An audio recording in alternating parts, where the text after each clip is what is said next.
So in this video, we're just going to cover your questions that you've sent in for social housing. So if you're at all interested in temporary accommodation, back-to-back leasing, management, anything to do with social housing or rent to rent, then this video is for you guys. So first one, straight into it, Dan, right, from Nina. Do you deal directly with councils or housing associations? Yeah, you can do with both. Yeah, definitely. So if you're doing like TA, you're going to want to get in contact with the local authorities, the council. If you're dealing with housing associations, you want to reach out to them directly. Ben, what does the council look for when approving a property? That's why you need to get in contact with the council. They'll have their requirements. Because they have their requirements, yeah. And then you can go through with that. Usually they'll send you like a list of what needs doing. They'll get somebody out to the property to view it. They'll give feedback on the works that need doing or any changes, and then you'll implement those changes before they'd be willing to take it on. Yeah, it's always worth calling them first, because if you're going to go out into the market with a lot of effort and try and secure like a 3-bed, and then you call them, it's like, yeah, we're not interested, we're flooded with 3 beds, we want 1-bed studio flats. You always start with the provider or the council first. Your client, your exactly customer. Yeah. Kyle, is furnishing required or are properties let empty? So individual basis. Yeah, exactly that. Some providers will want it furnished, others will be prepared to furnish it themselves. Some councils will want the properties furnished. I'd imagine if you're doing like TA, they'll want it furnished.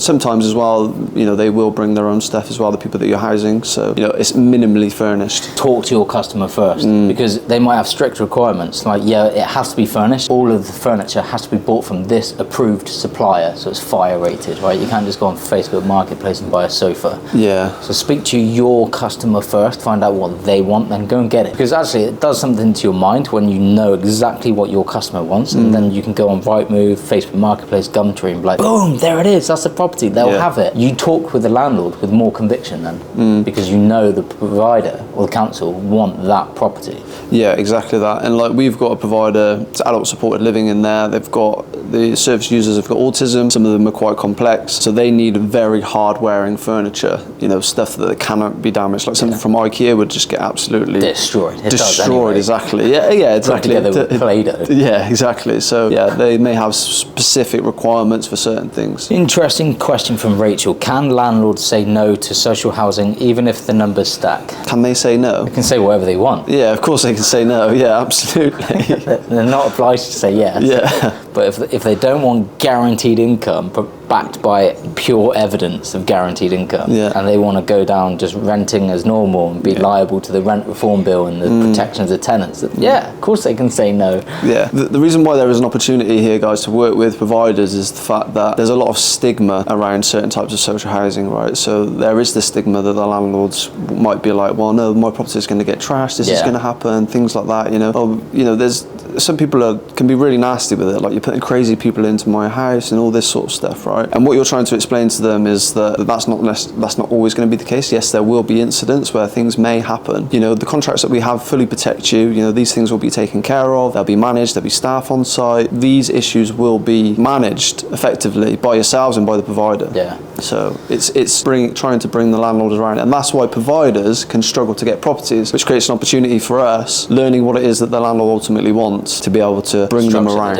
Yeah, exactly. Yeah, it all comes down to knowing, again, your customer. So if your social housing provider that you're working with is, you know, like yourselves, a children's home, you're going to take people that, you know, your provider isn't that type of client, where they're not housing people on a night-by-night basis, like emergency accommodation. That's typically temporary accommodation, because councils will rent your property on a night-by-night basis for emergency relocations to put problematic people in that house. And then they're punched through doors, they're punched through walls. So temporary accommodation is amazing when you're working with independent social housing providers and you know their client. But yeah, children's home. Okay, service users and someone who needs specific care, like one of your most recent deals where, you know, the person is just having the whole downstairs and they've got specific needs, and the staff members are upstairs. That's not the typical, what you say, you know, stigma social housing, where people just going in there and they're problematic. This person needs a whole house so he can be looked after, 24/7 care. Once you understand your customer, then you can talk to the landlord and, like you say, bring him round. So no, that's not the case. case. That's what everybody thinks. This is how it is. Here's a deal we've previously done. So it's, this person needs that type of house because of X, Y, Z, you know. Yeah, for example, that you just given there, that guy needs specialised sort of care and support and staff on site and stuff like that. It's like somebody could look at that and think, well, this person's going to be, you know, super high complex. Are they going to disturb the neighbours? Are they going to trash the place or whatever? So that could be the stigma in that person's mind. And then you're going in and you're explaining, well, there's staff there to manage that. You know, they're going to be very responsive to neighbour complaints and everything like that. We're also going to make sure that the suitability of the area, because we're not going to move somebody into a property, or the provider's not going to move somebody into the property when they're really loud and everything like that, and they can see there's direct neighbours, because they don't want issues with the neighbours either. You know, they want a calm environment. These people, you know, they need to have a sense of calm as well, so and a safe space to be supported. So that's all factored into taking on properties. And then you've got the other side of it with, like you said, with like TA, like there could be the stigma that these are people that are just going to be, you know, be trashing the house, that they're not going to look after it because it's just a temporary stay for them, it's not their accommodation. But then the other side of that is, well, they're on, like, if they blow this chance in this temporary accommodation, they've got no chance of getting longer support, like moving into longer term social housing. So most of the time they're going to actually be on their best behaviour, right? And these are the other arguments you need to bring around to the landlord and make them understand, like, how it's a benefit to them, and try and soothe their nerves, because obviously issues can happen. 100%. But they can happen with any type of tenancy, can't they? Yeah, and like you just said, let's flip it. Okay, yeah, no worries. You don't want to work with us? Rent to a family. Who says they won't trash it? Exactly. Yeah. And then they're protected by tenant rights. Yeah. And you got voids and a refurb. Yeah. You know, don't kid yourself. It's not a perfect world renting to tenants and families. No. They're out there. You hear the horror stories. Imran. So what contracts protect you if a provider pulls out? There's no different type of contract that would protect you over another type of contract. A contract is just a contract. There's clauses on there and both parties are agreeing to that. Yeah. Should one party break one of the clauses or break the contract or whatever, you can take actions that's agreed upon within the contract, right? And ultimately, a contract is an agreement between two people. Ultimately, whoever's got the most money is going to win, right? Yeah. That's if somebody's got the will and the money to proceed to the end of the consequence for that contract breach, then that person's going to win. You know, so I always say this when we do deal sourcing or things like that, right? Ultimately, if somebody cuts you out of a deal, even though you've got an NDA signed with them, and they go ahead and operate, are you really going to take that person to court and go through that whole chain of events and stress and time, or are you just going to be like, okay, well, I won't work with that person again? You know, it's difficult. If you're on a back-to-back lease situation, the provider stops paying or something like that, and they breach the contract, then, you know, you need to have a tough conversation with the landlord, you know, and try and make amends the best you can. Accept your responsibility on your end. Like, okay, I've put somebody in, I admit, like, you know, they've stopped, I've taken the property back, I take ownership for this, let me try and find somebody else, give me a bit of, like, space, I need to try and make this right, I'm going to do my best to find a replacement tenant, I can't pay the rent, I've got the provider stop paying me the rent, you know, and just have a conversation, have a difficult conversation and try and find the best outcome. All comes down to ownership of your own actions. 100%. Because nothing in life is guaranteed apart from taxes and death. And once you understand that, everything is your fault. So if a provider pulls out and lets you down, that's your fault for lack of referencing and seeing absolute proof that they are a business to be reckoned with. You know, have they got years of experience and years of guaranteed rent? If so, the risk is low. If you've gone with a fairly new provider and they've got like 3 properties in the last year and that's it, that's risky. Yeah, potentially. So it's your own referencing and due diligence process.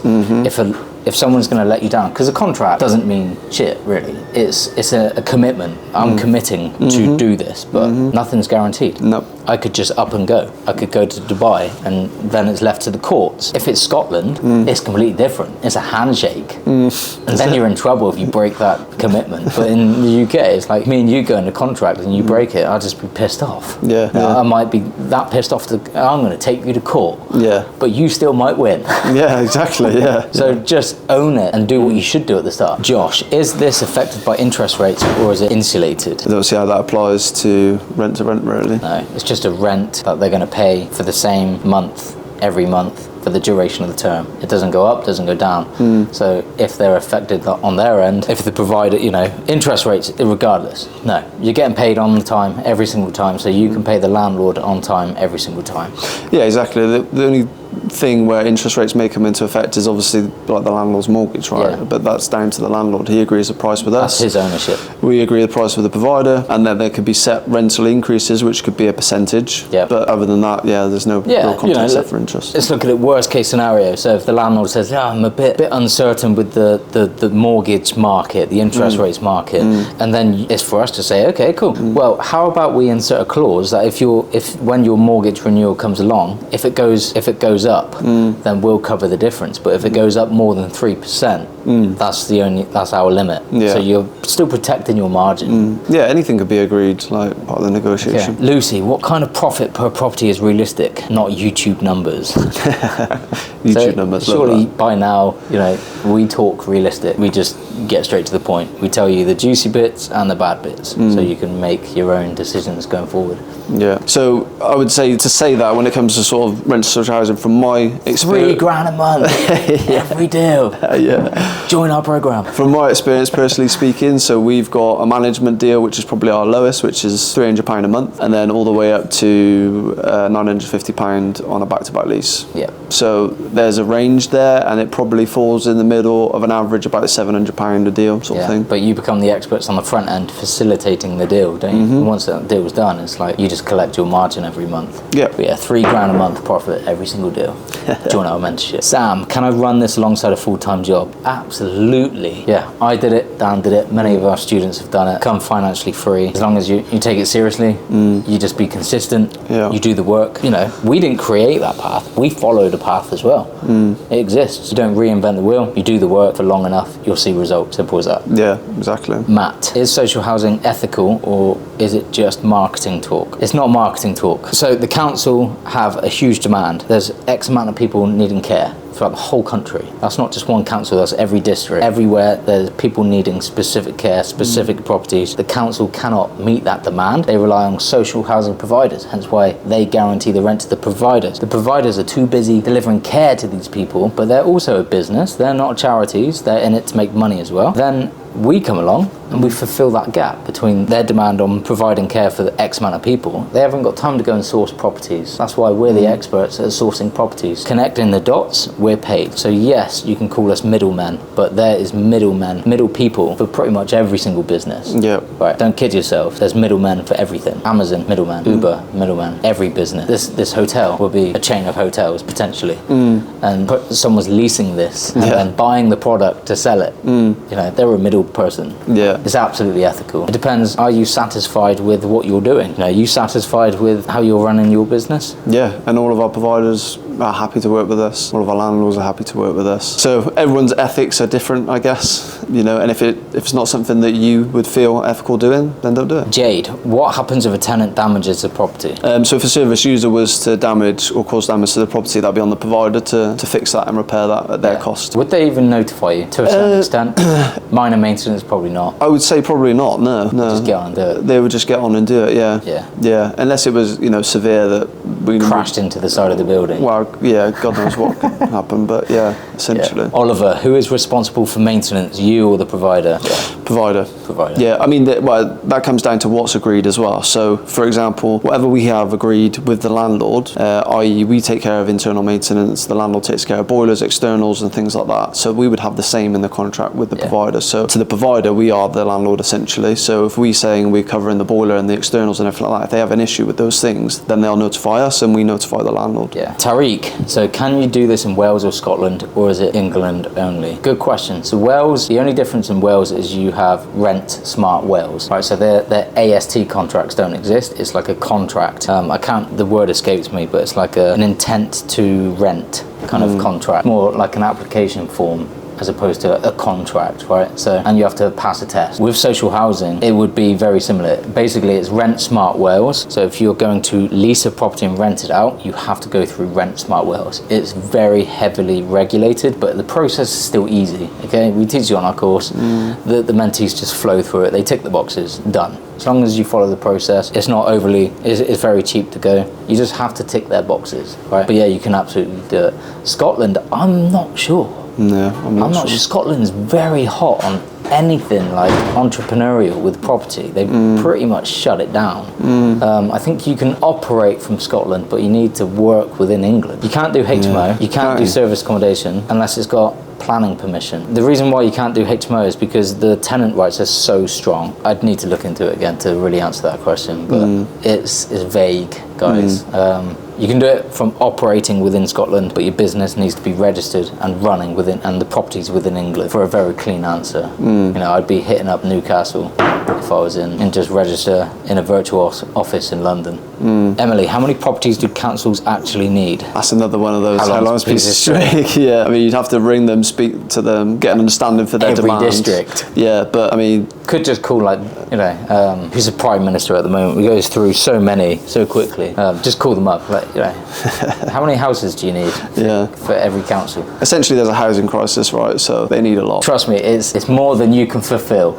If you can fulfill that, you'll be a very, very rich person. Ryan, is there competition, or are most people scared of it? There's competition in every field, but you are a speck within that field. You might feel like you're a big fish in a small pond, but you are not. There are 1,000 people needing care, and you're not even one person. That's the sort of ratio. Like, it's not saturated. It feels saturated. There's a lot of people doing it, but there's a lot of people saying they're trying to do it. Are they actively calling councils? Are they actively onboarding people, you know, social housing providers on Zooms? Are they going out to viewings consistently? Are they just doing a quick course? They feel motivated, then it drops. Yeah, it's not a saturated market. Don't have that mindset. That's a mindset problem. Yeah, 100%. Just go out and do the absolute best you can for as long as you absolutely can, to the point where you're happy to quit. You can, if you can ever be happy to quit. If you ever, not one for me, but like I said, I had an 8-year plan. If I can't make it work within 8 years, then all right, I'll quit. That's then I could say fair. I gave it a good shot. I don't want regrets at the end of my life. No, so if saturation was a limiting belief for me, I would have quickly tried to put that down. I need to get past that. That's a limiting belief. 100%. It's an abundance. Natalie, what red flags should I watch for with providers? Good question. Yeah, it's a good question. So there's loads, right? I mean, first protocol is check them out on Company's House, have a look at their financials, see how long they've been going for, have a look if there's been frequent name changes or director changes and things like that. Have a look if they're either like CQC registered or Ofsted registered, make sure they've got an online presence. How would they do that? Download the CQC register?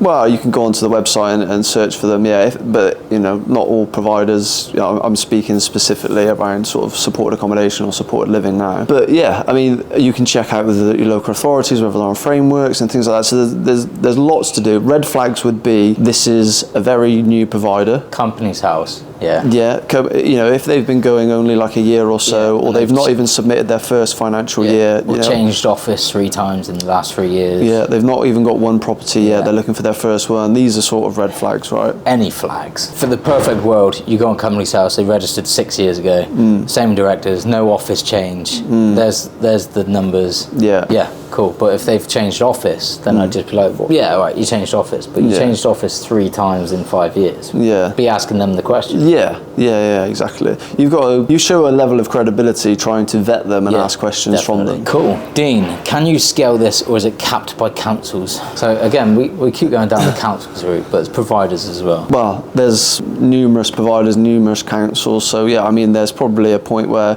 you could be doing, say for example, you're doing TA, you're through a council, and then they could shut, up their program with temporary accommodation. They may not want to require, they may not want to do that anymore. They may be looking at alternative routes, or you could be directly to a provider, a business, and they may be like, well, we want one more property and then we're going to stop expanding. But then you just find another provider, or you find another council, and then you continue to go that way. You find a way. You don't just stop because other people have stopped. So guys, thanks for tuning in. If you love this and you want to know more, leave a question below. We'll add it to the list and we'll answer your question next time.